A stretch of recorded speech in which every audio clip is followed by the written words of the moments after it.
அன்பர்கள் அனைவருக்கும் வல்ல இறைவனின் சாந்தியும் சமாதானத்தையும் வேண்டிக் கொண்டு, ஜனாதிபதி தேர்தல் இன்னும் 5 வாரங்கள் இருக்கின்றன. இந்த நிலையில் ஆதரவு பிரச்சாரங்கள், எதிர் பிரச்சாரங்கள் என்று இலங்கையின் ஜனாதிபதி தேர்தல் அரசியல் களம் களை கட்டி கொண்டிருக்கும் பொழுது புதுவிதமான ஒரு பிரச்சாரம் நடைபெற்று கொண்டிருக்கின்றது. அதை என்னவென்று நீங்கள் ஒரு முறை கேட்டு பாருங்கள். இதோ உங்களுக்காக அந்த விடயம்.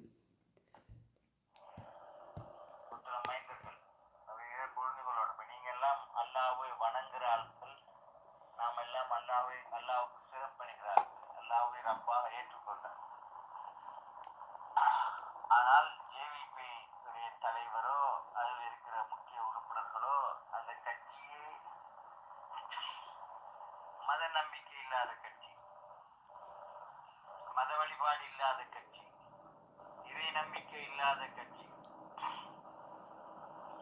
அவர்களை தலைவர்களாக ஆக்கிக் கொள்கிறதா? அவர்கள் என்ன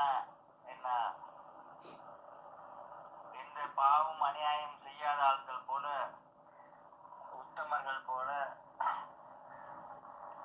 அவர்களை முஸ்லிம் அரசியல்வாதிகள் எல்லோரும் கொலைக்காரர்கள் போலையும் காட்ட முற்படுற உங்களுடைய மிக கீழ்த்தரமான பேச்சுக்கள், அரசியல் கருத்துக்கள். நாத்திக கொள்கை உள்ளவர்கள் அவர்கள் எல்லாம் ஜேவிபியினர், மத நம்பிக்கை இல்லாதவர்கள்.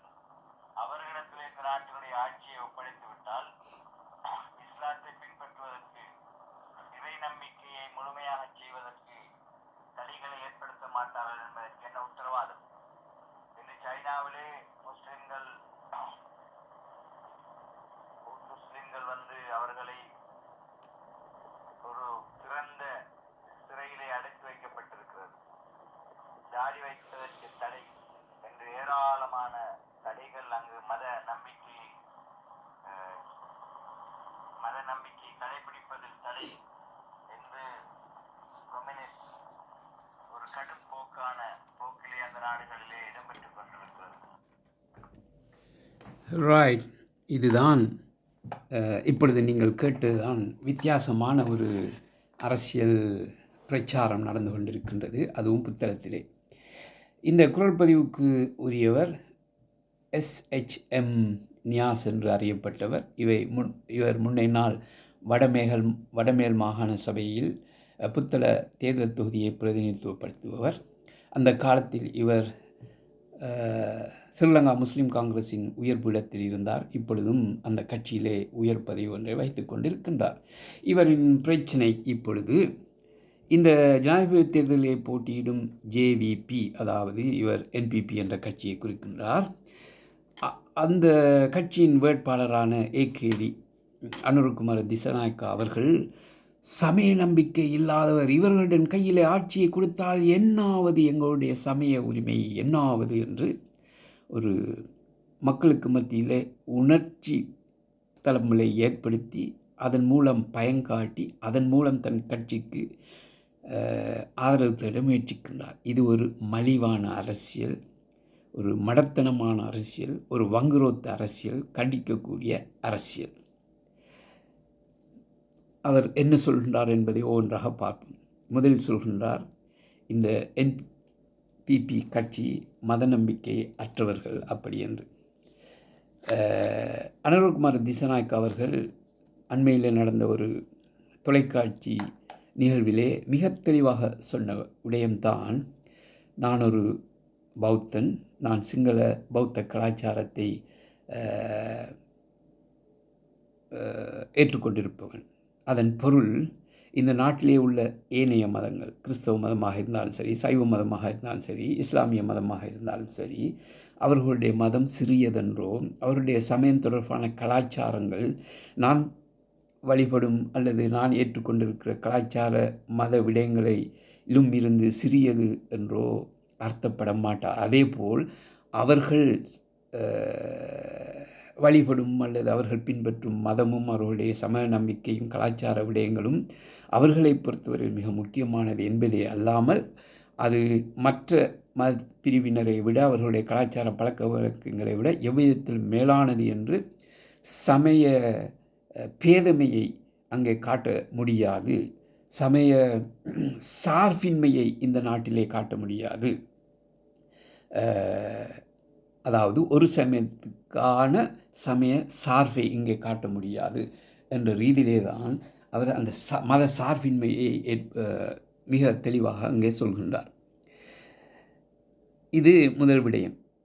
அதாவது ஏகேடி எவ்வாறு இந்த சமய விடயங்களை பார்க்கின்றார் என்று. அடுத்த விடயம், அனுரகுமார அவர்களின் எந்த தேர்தல் பிரச்சார மேடைக்கு போனாலும் அங்கே முதல் வரிசையிலே இருப்பவர்கள் பௌத்த துறவிகள்.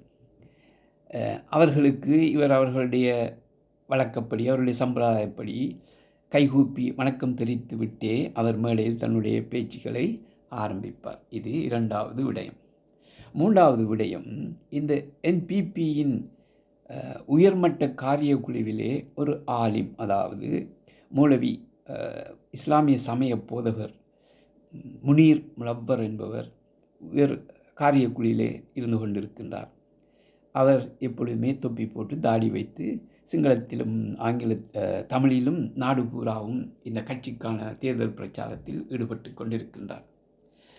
இப்படியெல்லாம் இருக்கும் பொழுது இந்த என்பிபிக்காரர்களின் கையிலே ஆட்சியை கொடுத்தால் உங்களில், அதாவது முஸ்லீம் மக்களின், புத்தள பிரதேசத்தில் உள்ள பெரும்பான்மை முஸ்லீம் மக்களின் மத உரிமை பாதிக்கப்படும், மத உரிமைக்கு அங்கே உத்தரவாதம் இல்லை என்ற ஒரு பொய்யை கூறி மக்களை உணர்ச்சி வசப்பட்டு அந்த உணர்ச்சி வசத்தின் மூலம் ஒரு பயத்தை ஏற்படுத்தி தங்கள் கட்சிக்கு, அதாவது அவர்கள் நினைத்த நேரம் காலத்துக்கு காலம் குரங்கு ஒரு மரத்திலிருந்து இன்னொரு மரத்துக்கு தாவுவது போல இன்று ஒரு கட்சி நாளை ஒரு கட்சி என்று அவர்களுடைய முஸ்லீம் காங்கிரஸ் மாறிக்கொண்டு இருக்கும் அந்த விடயத்தை இவர் மறைத்து மக்களுக்கு அது வெளியே கொண்டு வர தேவையில்லை, அது மறைக்கப்பட வேணும் என்ற விடயத்தை சொல்லுவதற்கு இப்படியான பொய்களை கூறி மக்களை வழி திருப்புகின்றார். இது ஒரு மலிவான அரசியல், கேவலமான அரசியல்.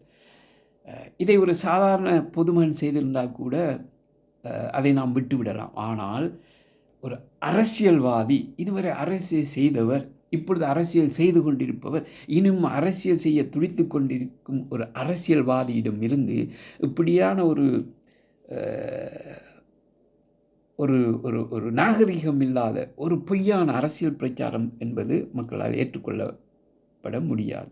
சரி, இவர் கூறுவது போல இந்த என்பிபி கட்சியினருக்கு மத நம்பிக்கை இல்லை என்றே வைத்துக்கொள்வோம். நியாஸ் அவர்களின் விருப்பப்படி இவர்களுக்கு அப்படி ஒரு மத நம்பிக்கை இல்லை என்று வைத்து கொண்டாலும் கூட இந்த என்பிபி சொல்லுவது என்ன? நாட்டிலே ஊழல் மலிந்து கிடக்கின்றது, அந்த ஊழல் இல்லாத அரசாங்கத்தை ஏற்படுத்த வேணும், அரசாங்கத்தில் உள்ளவர்கள் களவு கொள்ளை என்று தினமும் மக்களுக்கு சொந்தமான பணத்தை, மக்கள் வரியாக கட்டும் பணத்தை கொள்ளையடிக்கின்றார்கள். இந்த நாட்டிலே நிர்வாகம் சீர்கெட்டிருக்கின்றது. எல்லாவற்றுக்கும் மேலாக இந்த நாட்டிலே பன்முக சமூகங்கள், பல மதத்தை உடைய இனங்கள், பல்வகையான இனங்கள் இருந்த பொழுதும் அந்த இனங்களுக்கு இடையிலே ஒரு முருகல் நிலையை ஏற்படுத்தி எப்பொழுதுமே அது குளிர்காய்ந்து கொண்டிருக்கும் இந்த அரசியல் கலாச்சாரத்தை நாம் மாற்ற வேண்டும் என்று பாரிய கொள்கைகளை, பெரிய கொள்கைகளை சொல்லும் பொழுது இந்த கொள்கைகளைத்தான் நாம் இன்று கடைபிடிக்கும் எல்லா சமயமும், குறிப்பாக நியாசவர்கள் இருந்து கொண்டிருக்கும் இஸ்லாமிய சமயமும் அதைத்தான் போதிக்கின்றது. ஆனால் இவர் சொல்கின்றார், இந்த என்பிபி கட்சி ஆட்சிக்கு வந்தால் முஸ்லீம் மக்களுக்கு மத உரிமை இல்லாமல் போகும் என்று. அதுக்கு சார்பாக எங்கே ஓடுகின்றார்? உலகத்தின் எங்கோ ஒரு மூலையில் இருக்கும் சீன மக்கள் குடியரசுக்கு ஓடிச் சென்று அங்கே முஸ்லீம்களுக்கு தாடி வைக்கக்கூட அனுமதி இல்லை என்று சொல்கின்றார். ஆனால் பாவம், இந்த என்பிபி கட்சி உள்ள அத்தனை பேரும் தாடி வைத்திருக்கின்றார்கள். உதாரணமாக ஜனாதிபதி வேட்பாளர் அனுரகுமார திசாநாயக்கா எப்பொழுதுமே தாடியோடு இருக்கின்றார். ஆனால் இவர்கள் தாவி நேரத்துக்கு நேரம் தாவி ஆதரவு கொடுக்கும் அந்த கட்சிகளின் தலைவர்கள், உதாரணமாக இப்பொழுதுள்ள ஜனாதிபதி ரணில் விக்ரமசிங்கவாக இருக்கட்டும் அல்லது அடுத்த வேட்பாளர் சஜித் பிரேமதாசவாக இருக்கட்டும், எல்லோருமே அழகாக சேவெடுத்து மலித்து புத்தர் மாதிரி காட்சியளிக்கின்றார்கள். அது அவருக்கு பிரச்சனை இல்லை. ஏன் நியாஸ் அவர்களை கூட எடுத்துக்கொள்வோமே. என்னை பொறுத்தவரையில் மதிப்புக்குரிய SHM நியாஸ் அவர்களின் முகத்திலே என்னளவான தாடி கூட இல்லை. இருந்தாலும் அவர் அந்த சீன முஸ்லிம்களின் தாடி பிரச்சனையை ஒரு மாபெரும் பிரச்சனையாக அங்கே எடுத்து வருகின்றார். இந்த நியாஸை அவர்களின் அரசியல் போக்கை தெரிந்த புத்தள மக்களுக்கு மிகவும் பரிச்சயமான ஒரு விடயம்தான், நியாஸ் அவர்கள் மழை பெய்தாலும் அதற்கு ஆர்ப்பாட்டம் செய்வார், மழை இல்லை என்றாலும் ஆர்ப்பாட்டம் செய்வார், உப்பு விலை கூடினாலும் ஆர்ப்பாட்டம் செய்வார், உப்பு விலை குறைந்தாலும் ஆர்ப்பாட்டம் செய்வார், கடும் கோடை அடித்தாலும் ஆர்ப்பாட்டம் செய்வார், வெயிலே இல்லை என்றாலும் கூட ஆர்ப்பாட்டம் செய்வார். ஆகவே இவர் செய்ய வேண்டியது என்னவென்றால், கொழும்பில், இலங்கையின் தலைநகர் கொழும்பிலே உள்ள சீன மக்கள் குடியரசின் தூதராலயத்துக்கு முன்னால் இந்த தாடி வைக்கும் உரிமை ஒவ்வொரு சீனனுக்கும், சீன முஸ்லீம்களுக்கும் வழங்கும் வரை, சாகும் வரை உண்ணாவிரத போராட்டம் இருப்பேன் என்ற ஒரு ஆர்ப்பாட்டத்தை முன்னெடுத்தால் அவருக்கு ஆதரவாக பல பேர் கை கொடுக்க, குரல் கொடுக்க காத்திருக்கின்றார்கள் என்ற ஒரு விடயத்தையும் இங்கே சொல்லிக்கொள்கின்றேன். இதை விட அங்கே நியாஸ் அவர்கள் சீனாவிலே சிங்ஜாங் பிரதேசத்தில் உள்ள ஊகு முஸ்லீம்களை மாத்திரம் பற்றி கதைக்கின்றார். ஆகவே நியாஸ் அவர்களுக்கு சீனாவை பற்றியோ அதன் முஸ்லீம் பாப்புலேஷன், முஸ்லீம் சனத்தொகை எத்தனை உள்ளது, அங்கே எத்தனை பள்ளிவாசல் உண்டு, எத்தனை இமாம்கள் இருக்கின்றார்கள், எவ்வாறு அங்கே ஹஜ் கோட்டாக்கள் வழங்கப்படுகின்றன என்ற விடயங்கள் எல்லாம் நான் சொல்லிக் கொடுக்க வேண்டிய அவசரமில்லை. ஏனென்றால் இது சீனாவை பற்றிய ஒரு விடயம் அல்ல. ஆனால் அவர் அங்கே சீன தேசத்திலே, சீன மக்கள் குடியரசிலே அதாவது கம்யூனிஸ்ட் கட்சியின் தலைவர் அவர்களின் மருமகனான அனுரகுமார திசாநாயக் அவர்கள் தான் இலங்கையிலே அடுத்த ஜனாதிபதி அவ்வாறு முயற்சிக்கின்றார். ஆகவே அந்த சீனாவின் கொள்கையை இங்கே நடைமுறைப்படுத்த முயற்சிக்கின்றார். மக்களை கொதித்தெழுங்கள், தயாராகுங்கள், அவர்களை நிராகரியுங்கள், இல்லாவிட்டால் அவங்களுடைய மத உரிமை பாதிக்கப்படும் என்று ஒரு கேவலமான, ஒரு இட்டுக்கட்டிய விஷயத்தை, ஒரு முழு பொய்யை, முழு பூசணிக்காயை ஒரு கை சோற்றுக்குள் புதைக்க முயற்சிக்கும் இந்த நியாஸ் அவர்களை பார்த்து மிகவும் கேவலமாக இருக்கின்றது. இப்படித்தான் இலங்கையின் அரசியல்வாதிகள் அரசியல் காலத்திலே ஆதரவாக பிரச்சாரம் செய்வதும் எதிராக பிரச்சாரம் செய்வதும் ஒரு சாதாரண ஒரு விடயம். இதை விட்டுவிட்டு நாகரிகமற்ற முறையில் பிரச்சாரம் என்ற பேரிலே பொய்யை மாத்திரம் கூறி மக்களை பயங்காட்டி அவர்கள் உணர்ச்சிகளை தூண்டி அதன் மூலம் தங்கள் கட்சிகளுக்கு தான் ஆதரவளிக்கும் கட்சிக்கு ஆட்சேர்ப்பதும் எதிர்க்கட்சிகளுக்கு எதிராக இப்படியான நிலையை கடைபிடிப்பதும் என்பது மீண்டும் மீண்டும் நான் ஒரு கேவலமான விஷயமாகவே இதை பார்க்கின்றேன். ஆகவே நியாஸ் அவர்களே, இப்படியான முட்டாள்தனமான விஷயங்களிலிருந்து நீங்கள் தவிர்ந்து கொள்ளுங்கள் என்பதோடு, மக்களே இது உங்களுக்கு அளிக்கப்பட்டுள்ள கடைசி சந்தர்ப்பம். நீங்கள் எதிர்நீச்சல் போட தயாராகாதீர்கள். இப்படியான நியாஸ் போன்றவர்களின் ஒரு அறிவுபூர்வம் இல்லாத ஒரு விஷயத்தை கேட்டு நீங்கள் எதிர்நீச்சல் போடாதீர்கள். இலங்கையிலே 2004 சுனாமி வந்தது உங்களுக்கு தெரியும். அது இயற்கையான சுனாமி. ஆனால் இப்பொழுது 21 செப்டம்பர் மாதம் அரசியல் சுனாமி அடிக்க இருக்கின்றது.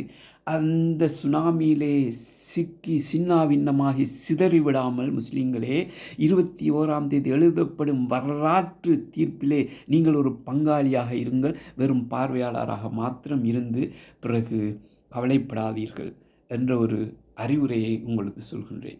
நியாஸ் அவர்களே, மீண்டும் நீங்கள் ஒரு ஜனநாயக நாட்டிலே வாழும் ஒரு சாதாரண குடிமகன். உங்களுக்கு அரசியலில் எல்லா உரிமைகளும் உண்டு. ஒரு கட்சியை ஆதரித்து பேசுவதோ இன்னொரு கட்சியை எதிர்த்து பேசுவதோ உங்களுடைய உரிமை. ஆனால் பொய் சொல்லாதீர்கள், மக்களை உணர்ச்சி வசப்படாதீர்கள், மக்களை பிழையான வழியில் இட்டுச் செல்லாதீர்கள். அதற்கு நீங்கள் பாரிய விலை செலுத்த வேண்டும் என்ற ஒரு அறிவுறுத்தலை சொல்லிக்கொண்டு விடைபெறுகின்றேன். மக்களே, தயாராகுங்கள். 21 செப்டம்பர் மாதம் இலங்கையில் எழுதப்படும் வரலாற்று நிகழ்ச்சிக்கு நீங்கள் ஒரு பங்காளியாக இருங்கள் என்று கேட்டு விடைபெறுகின்றேன். நன்றி, வணக்கம். அஸ்ஸலாமு அலைக்கும் வரஹ்மத்துல்லாஹி வபரகாத்துஹு.